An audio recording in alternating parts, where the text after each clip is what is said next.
Hello friends, welcome to my Odisha reporters YouTube channel.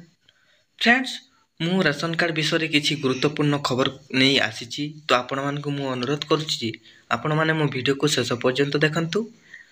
आउ देरी न कर चलो से वीडियो को स्टार्ट करिबा। मागणा राशन सह मिलिबो 1000 टंका नगद। नुआ वर्ष रे बड़ उपहार देबे पीएम।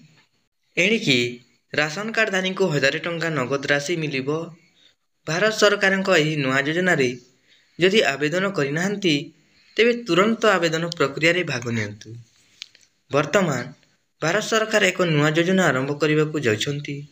एथिरे राशन सह मासिक 1000 टंका प्रदान करा जिवो।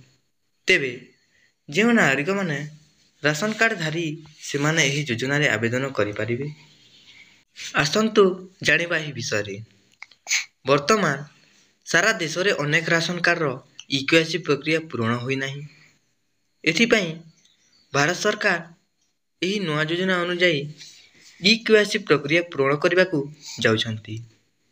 एही योजना माध्यम रे इक्वेसी सह आर्थिक रूप से दुर्बल थिबा परिवार माननकु जीवन स्तर रे सुधार आनिबा पाई आर्थिक सहायता प्रदान करा जिवो। एठारे आर्थिक भावे दुर्बल थिबा परिवार को मासिक 1000 टंका दिया जाई सेमानकु आत्मनिर्भरशील करने को प्रयास करा जिवो। नुआ वर्ष जनवरी मासरु एही योजना लागू करा जिवो।